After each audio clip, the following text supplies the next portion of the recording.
Okay, good afternoon or morning, wherever you are, and thanks for joining us today. Where myself, Stephen Mamet, I'm the Director of Scientific Solutions here at LiORA IEMS. I'm going to be hosting this webinar that's going to be given by our CEO, another Steve, Dr. Steven Siciliano. He's going to be talking about our biostimulatory solution today. So with that, I'll kick it off to him, and I'll hide myself for a little bit. Okay, well, thank you very much, Steve. I just want to welcome everyone and thank you for joining us today. Before we begin, I want to just remind everyone that this webinar will be recorded and will be presented on the YouTube channel, as well as any Q&As. Steve Mamet will be the one moderating that, so please drop that in the chat, and after we're done the presentation, we'll be happy to discuss. And then later on tomorrow, we will be reaching out with an email where we've addressed those questions and hopefully answered them to the best of our abilities. Sometimes we can't answer things just the way it goes. And so with that, we're going to kick off. I just want to, as we're kind of thinking about staying on this land and we recognize the responsibility we share in protecting and restoring the environment. And I want to acknowledge all of the peoples and all of the experts who over the last 10,000 years have really focused on sustaining and restoring our soils. And really that's the mission of EMF, of LiORA. And at LiORA, our core mission is to restore, repair, and improve the world's soils. And this follows on a long history of people who've been doing this. And I just want to acknowledge all of those people, from my ancestors who came from Sicily, as you can tell by my last name, to the First Nations and other indigenous peoples, as well as European and Asian settlers who have helped maintain and restore our soils. And one of the things I want to talk a little bit about today is, as part of this, when I first started doing remediation in '92, we really focused on building up what we're going to talk about today, the BioLodestone solution and how to restore soils. But as part of that, by about the mid-2000s, 2007 is when I first realized that we'd have to start figuring out how to use sensors to optimize a remediation solution for a specific site. Because while soil contamination is a global issue, solutions are always local. Remediation solutions that work on one site in Kindersley may not work at another site in Estevan or even another site in Kindersley. Not that I'm saying Kindersley has contaminated soil, but if it did, that would just be an example. And today we're going to really focus on one of our key solutions for this, called BioLodestone. And the secret for BioLodestone, it's not really a secret. It's my firm belief, developed over the last 35 years of research, that if we restore soil health, in doing so, we will stimulate remediation, because soil has a natural balance of microbes, and fuel spills disrupt this balance. BioLodestone helps restore it. So it's not a magic solution. We don't add extra microbes. We don't add a special chemical. What we do is we add nutrients to speed up cleanup, and we add other nutrients and essential elements that support the bacteria that break down the pollution. And the other part we do is, because we're trying to restore soil health, what we really focus on is doing this in the upper vadosome. So typically, as you'll see here, our injection systems, normally we try to have them go in about 1.5 meters below surface, really above the impacted zone. And we use fractured flow because we add it slowly. We add slow concentrations to help us stimulate these natural soil organisms that degrade hydrocarbons, as well as degrade some of our more esoteric pollutants, like some of the chlorinated compounds we might be concerned at common spill sites. But before we get into the details of that, I think it's worthwhile to take a step back and just ask ourselves a question. As an industry, how did we get here? So if we think about the 1980s, in the 1980s, there was a strong focus on dig and dump and pump and treat for sites that we could not excavate. And that, at the time, that was, what we knew how to do. We did a pretty good job, but we quickly realized some of the limits of the pump and treat systems. And then what happened next is, in the 90s, and this was early on when I was doing my PhD, there was a lot of focus on biopiles, permeable reactive barriers, and the incorporation of risk assessment and its endpoints into how we should design remediation systems. And those worked well, but of course they hit some limits. And then during the 2000s, what really started to come to the fore, some of our very strong chemical oxidizers, chemical reducers, and other these more direct destruction sort of technologies. And those are really good at getting rid of some recalcitrant compounds or recalcitrant masses. But if by the 2010s, as an industry, we started to recognize that we're probably going to have to, what we really need to do is really improve our conceptual site models and get a better understanding of high resolution, sort of where these recalcitrant areas are, low permeability areas, you might call it. Basically, we're talking about here is about matrix back diffusion into the groundwater. And then also exploring some of these carbon-based amendments. And you would have seen the explosion here of, that's a metaphorical, of course, it doesn't explode, with things like plume stop or petrofix, which are really meant to help fix some of these compounds into low permeability sites and then hopefully stimulate remediation there. I don't really think necessarily stimulate remediation, but they do help prevent those risk-based solutions. And then, throughout the 2010s, and then really sort of exploding during the 2020s, is this recognition that the natural processes in water, so this is monitored natural attenuation, which you were seeing, in the early 2008, and then really heading for around 2013, and then soil processes, otherwise known as natural source zone depletion. How do we integrate these natural processes, combine it with high resolution, as well as some of our more aggressive techniques, as well as some of the tried and true methods, right? Dig and dump, permeable barriers. How do we put all these together into a sustainable remediation package? Some people call it a train. I'm not too sure I like the train, because in train applies, you know exactly what's going to happen next. And I got to tell you, after years of experience, you're never quite certain what's going to happen next. So it's really a collection of technologies that can be really well driven by a really good conceptual site model. And where are we today? So, and today, I think that BioLodestone is one of the next generation of in situ remediation tools. You're seeing these relatively low footprint tools that are really meant to stimulate natural processes and again work into this larger group of technologies. Let's talk a little bit about sort of the core fundamental science.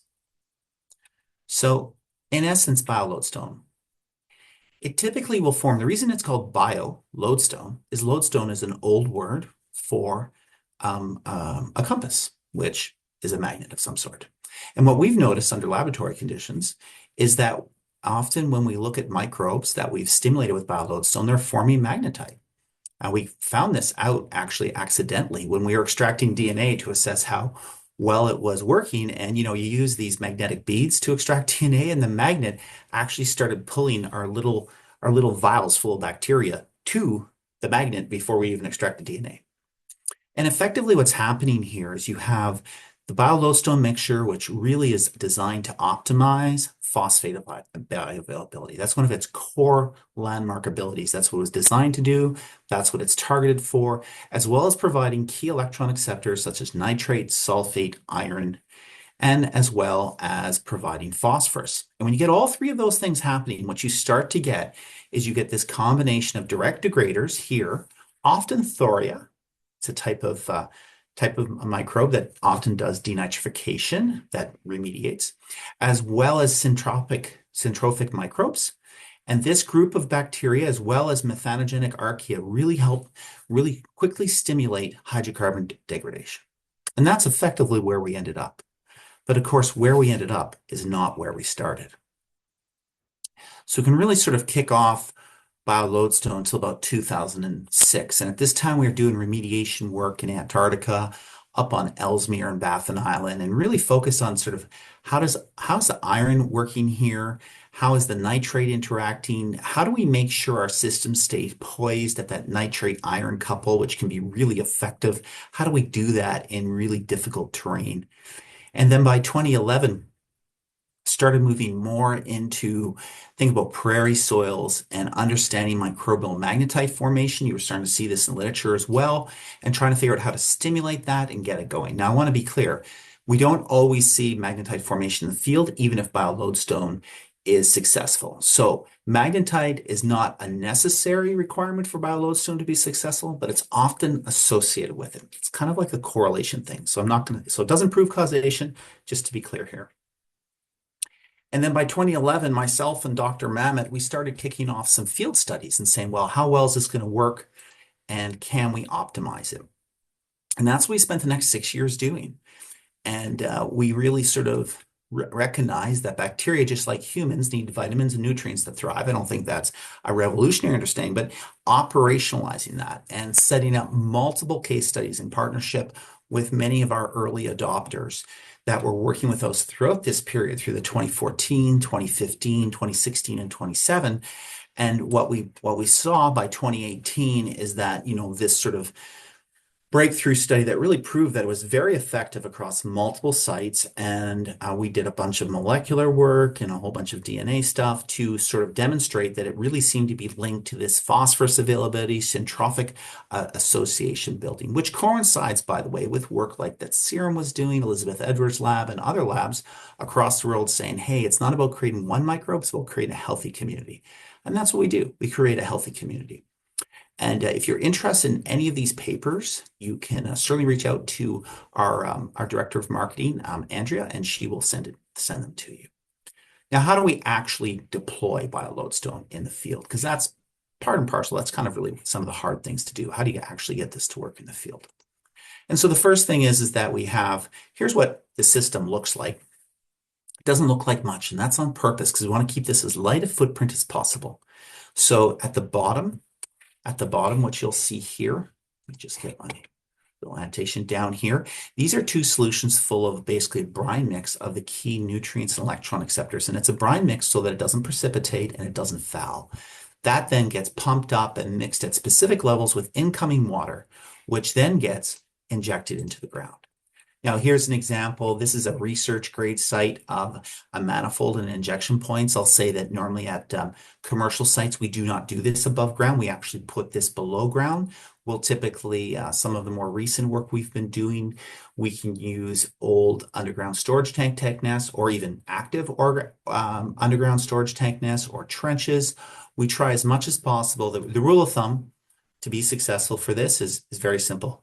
You need to inject in the top 1.5 meters of soil because you're going to inject slowly and you're going to take advantage of fractured flow. So this injection system will not work if you put it into a deep groundwater well into the groundwater.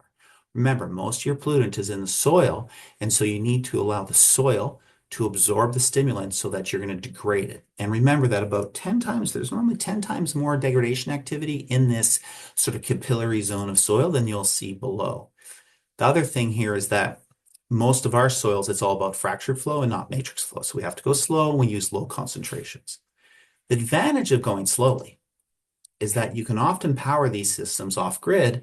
And so we'll do this using solar panel setups, and then we're not actually using that much water. So we can typically take it from a water provision well. And really sort of the key part here is by going low and slow, what we're taking advantage of is a lot of the natural processes that occur on a site. And if we think about, if I was to sort of summarize about NSAID, it's really this industry shift recognizing that fermentation and methanogenesis are a key part of natural source zone degradation. And one of the things that we've noticed with BioLodestone is that it leverages these anaerobic processes for more effective degradation.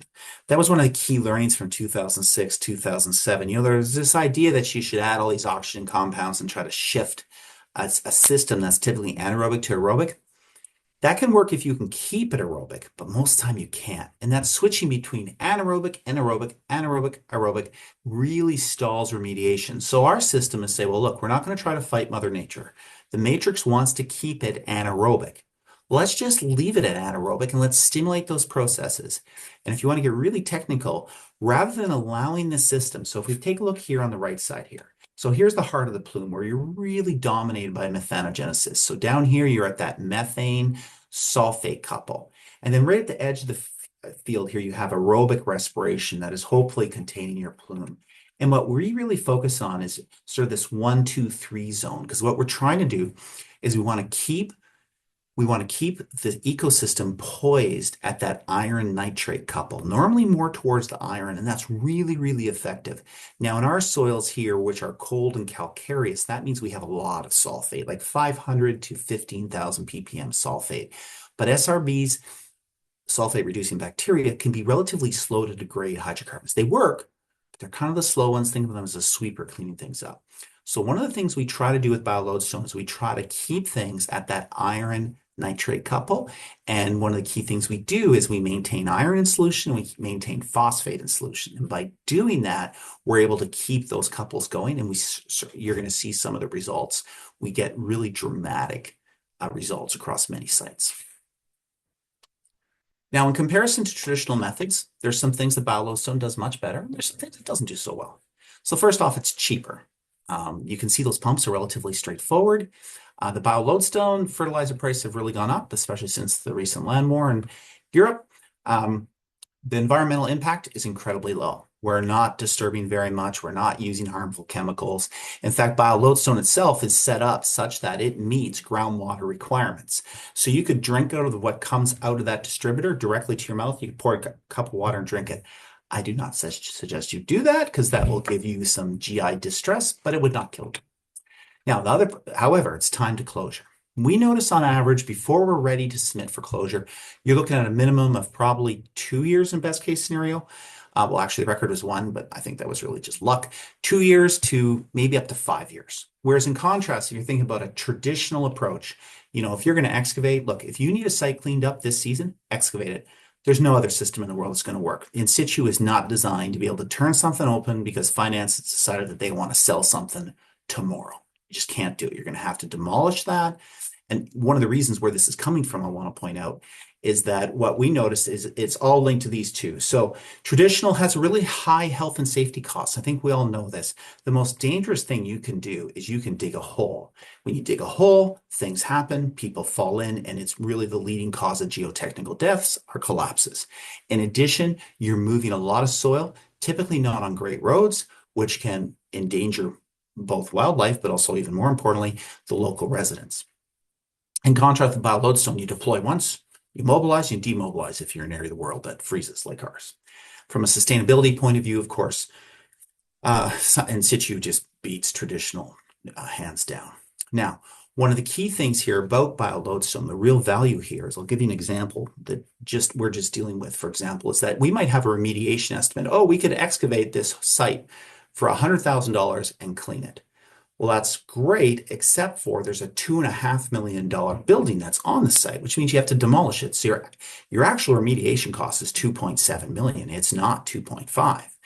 And obviously, when you do in situ and you can go underneath the buildings, you can basically remediate without having to disturb the above ground infrastructure. And many of our systems are actually inactive. So for example, retail locations, you can clean up a site while it's still generating income, which is a win-win for everybody. Now, I've said a lot of things. What we're going to do now is I'm going to show you some of the proofs. These are sites where we have documented evidence of success, because as I mentioned, BioLodestone's been working in field pilot trials since about 2014 was the first one, and then we really started to kick off by 2015, 2016. So here's an example, above ground storage tank fuel spill. We got 99% benzene reduction relatively quickly. They spilled 3,500 liters of fuel, just straight up gasoline.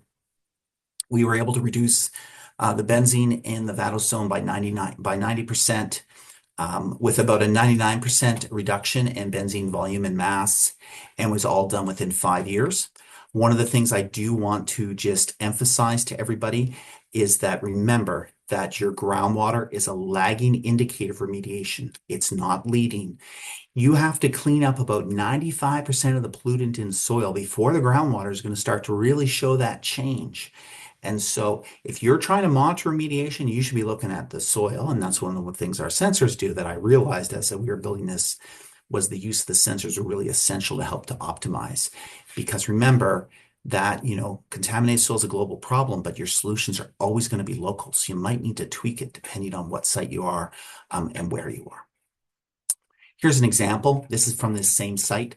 So what you're looking at here is you can see in here is your groundwater impact. So it's fairly clean here. We have this hot spot here. You can see where the old pump and USTs were. So this is pretty typical, right? You've had a little bit of fuel spill, actually 3,500 liters of fuel spilled right here. This is what it looked like initially. These are the benzene levels in the soil, pretty high, about 250 milligrams per kilogram. So lots of LNAPL sitting here. And then you can see 5 years later, we've really reduced that number to about 10 in the soil. And then you can also see that all the groundwaters are, we're not worried about drinking use aquifers here. We are worried about vapor intrusion, and we hit those requirements. So that's an example. Now, most people, when they talk about technologies, can always find the perfect site. The typical site does this, right? And so you show a great site like this. But let's ask ourselves a harder question. How reliable is BioLodestone? And what I can tell you is across 23 sites over 5 years, we know we have proved that BioLodestone nearly triples hydrocarbon depletion. In fact, I would say at 23 sites these are historical diesel and gasoline contamination. So the earliest of these sites might have been polluted in the 90s, largely because civil and fuel retailers have really, really done a great job in clamping down on recent releases. And what we see is across with that is about 270% increase in hydrocarbon depletion. So basically tripling it. And what that's resulting in is that means you can start thinking about closure times of about 58% faster. So you're really reducing that. Effectively 80% means about, from 5 years, well, from let's say 10 years down to 2 years. And that's where you're going to enter the closure process. And, now to be clear, LiORA, what we do here is, we provide the technology, we help companies and consultants enter this stage, and then the regulators will have some questions about what works and what doesn't. And that's where we go from there. Now, here's another example. These are across 4 sites, part of a field study where we were doing this. And what you can see is across 4 sites, you're looking at plume reductions of, from starting about 1,800 cubic meters to less than 200 cubic meters for our worst performing one out here. And of course, some of our rock stars went all the way down to 96 or 95% after 3 years. And what does this look like in sort of real terms? Here's an example of where you're looking at old bulks plants. You can see here's a cross section of the amount of hydrocarbon depletion there is, and we've shrunken that entire footprint. And then we have another example. This was one of Alberta's top 10 contaminated sites. It was a large spill. This is a relatively recent spilled in this millennia.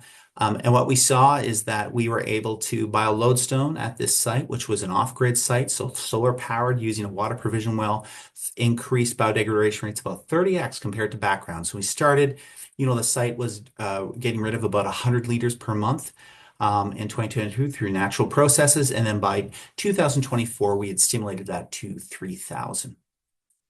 And if we compare, I think it's important to understand that these natural processes will often exceed more active extractive activities. So for example, if you were to take a look at how much fuel we're depleting here, we're about 6 times faster than what you might hit if you were to try to run an MPE, heaven help you. And more importantly, than trying to run an MP at this site, we do it about 1/10 the cost. And the reason for that is you're really losing these low-powered pumps that do not use a lot of energy and also don't need like fancy, like if you have to do pipeline crossing, you don't have to worry about, it all fits in the back of a pickup truck, basically. So you do not need you don't need rig mat roads or those sorts of things. And this was all achieved within 4 years. 3 years. And then the dissolved groundwater plume in this particular case looks like it's going to stabilize the next 4 years, which means this site is effectively entering the closure process this year because the risk is contained. The risk isn't going to leave in the area that the owner has, and it's not going to impact stakeholders. So it's one of our more successful stories, one I'm very proud of. And I think across 23 sites, I know people are going to ask me, oh, does it always work? I'll tell you, across 23 sites, we saw that average increase, and we'll have about 2 that I say did not respond well. And because of our sensors, we can see that relatively quickly. And so when we see that, we often tell people, look, isn't working as well as we'd hoped. There's probably some reasons for that. We might want to try some different things, and you might go to some of the other excellent technologies that are out there. Now, a big part of this, you've already met Dr. Steve Mamet, who introduced us. And then myself is Steve Siciliano. We call ourselves the top 1% of experts in the field of environmental science. That actually comes from Stanford. They ranked some of the work that we've done over the years because we've been working together for a long time. It's not just me and him who say we're 1%. But with that, I'd like to thank you. I think with this sort of technology, which I will point out was really sponsored by Federated Co-op beginning in about 2008, because they had this vision of kind of defining what's possible for contaminated sites. And they want more and more of the community to be able to use that. So I'm going to open the floor to questions and I'll turn it over to